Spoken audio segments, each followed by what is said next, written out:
Alfonso Aguilar is the executive director of the Latino Partnership for Conservative Principles, who previously served as the head of the U.S. Office of Citizenship under President Bush. Alfonso Aguilar, good to have you on the program. Tavis, a pleasure to be with you. Thank you for coming in. Let me start with this, because I think this will help frame our conversation a little better. You believe that the Republican Party, the GOP, is a natural fit even now for Hispanic voters. I don't quite get that, so explain it to me. Well, I think that Hispanics are inherently conservative. Latinos are pro-life. They believe in traditional marriage. They are very entrepreneurial. Hispanic businesses are growing 3 times as fast as the national average.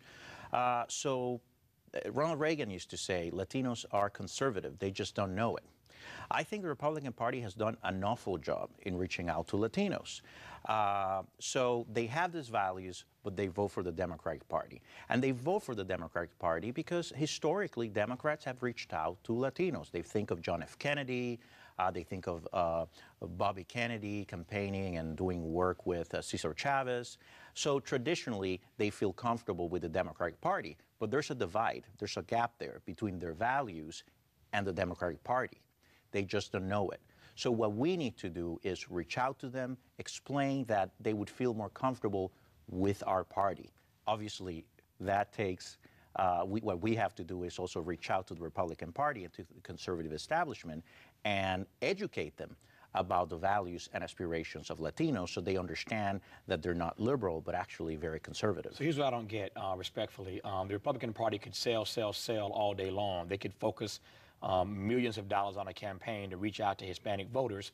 And the only problem I have with this Ronald Reagan statement is that Latinos are conservative. They just don't know it. It's as if they're ignorant, as if they don't understand what means what to them, what's important to them. Latinos, Hispanics understand where they stand on this immigration debate. And so the party could sell all day long, try to pull them in all day long. This ain't a values question. This is an issues question. And on the issues, the party is wrong. And that's why they're not getting Hispanic votes. Yes? Well, not really. The thing is that the problem with the immigration debate is that it's oversimplified. The media, I think, has simplified this issue, trying to say Republicans are anti-immigration and anti-Hispanic, Democrats are pro-immigration. Well, at the same time, Latinos are not happy with many Republicans making outrageous statements. Support for Barack Obama has gone down, among Latinos, has gone down dramatically since the beginning of the year. You're absolutely right. Latinos are very independent. What Ronald Reagan tried to say is that we need to reach out to them to explain our views because they don't understand sometimes where Republicans stand. That's what's happening right now. Yeah, but on this particular issue, Alfonso, the Hispanic community and all the rest of us, for that matter, we do know where Republicans stand on this issue. No. Who was the last president to push for comprehensive immigration reform? It was George W. Bush. And he not only talked to Hispanics about it, but he spoke to the entire nation. Remember, he spoke from the Oval Office to all Americans about the need for comprehensive reform. In fact, the term comprehensive reform comes from the Bush years. I agree on that point, but I agree on that point, but Bush is no longer in office. Now John McCain is. John McCain stood where Bush stood a few years ago. But he's done a 180 now, and Hispanics understand that. But that's what the media is saying. I mean, to defend John McCain hasn't given up on a guest worker program. McCain believes in a guest worker program. I want to be clear. That's the question. Are you saying that you support, I want to be clear about this, are you saying that you support John McCain's position on immigration, this John McCain, the one right now? You support his position on immigration? I think he still believes in immigration reform, so I would still vote for John McCain. Wow. I don't support Barack Obama because he's pandered to Latinos. He told Latinos the first year... Wait. So Obama's pandering and McCain is not? No, because McCain from the get-go has been willing to work on immigration. Okay, let's be clear about this debate. Barack Obama told Latinos that the first year of his administration, he would work on immigration. He didn't. Correct. Then he said, second version, I'm going to propose my own plan and submit it by the end of '09. Did it happen? No. Now he says, in July of an election year, that he wants to work on comprehensive reform.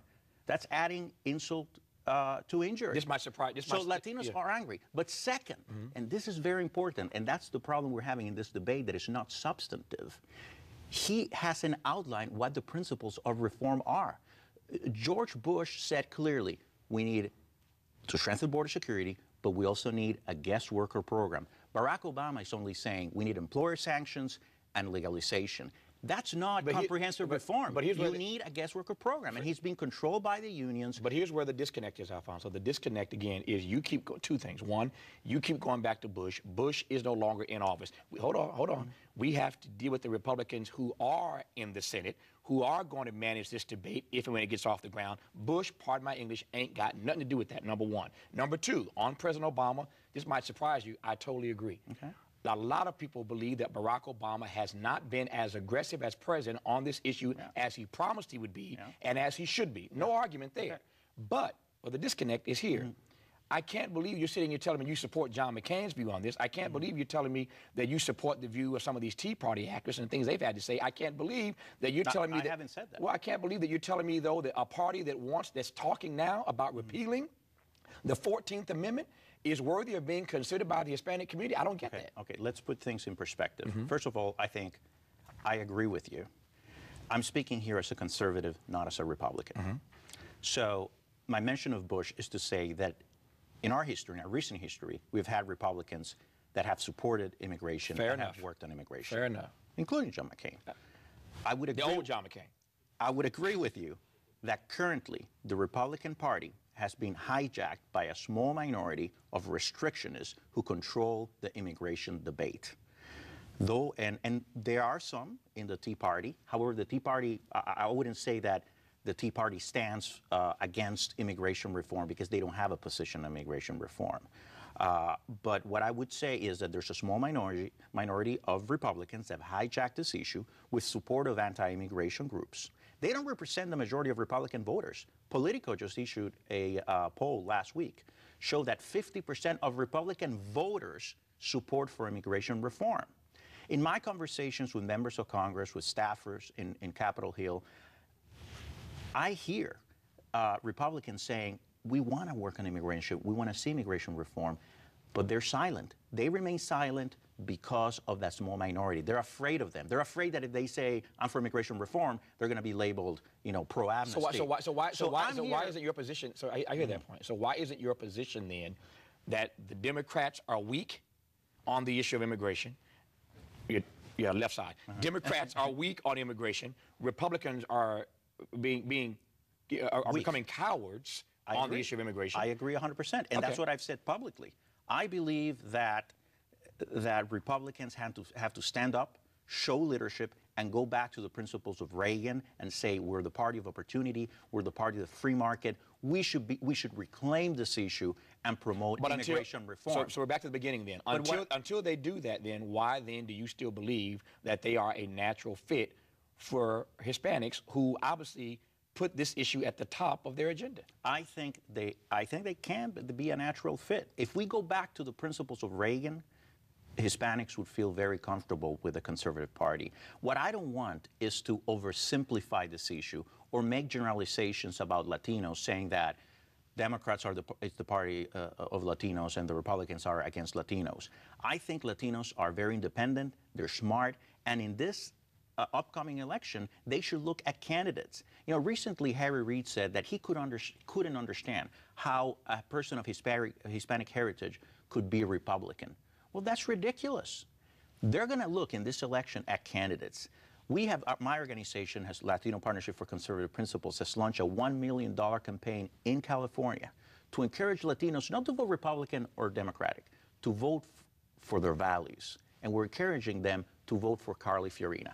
There you have a candidate who's Republican, staunchly Republican, pro-life, pro-traditional marriage, in that sense, attracted to Latinos. And supports the Arizona law, does she not? Yes, like the majority of Americans. But let's not, but is for doing something on immigration. She has called for strengthening border security and for creating a guest worker program. Look, the fact of the matter is, the majority of Americans support the Arizona law, but at the same time support immigration reform. So we need to elect people that can get things done. All right, I'm out of time. Send your mail to Alfonso, not to me. Alfonso, good to have you on the program. Okay, very nice to meet you. My pleasure, Alfonso Aguilar. That's our show for tonight. Catch me on the weekends on PRI, Public Radio International. Hit our website for our radio podcast at pbs.org. Until next time, Thanks for watching, and keep the faith.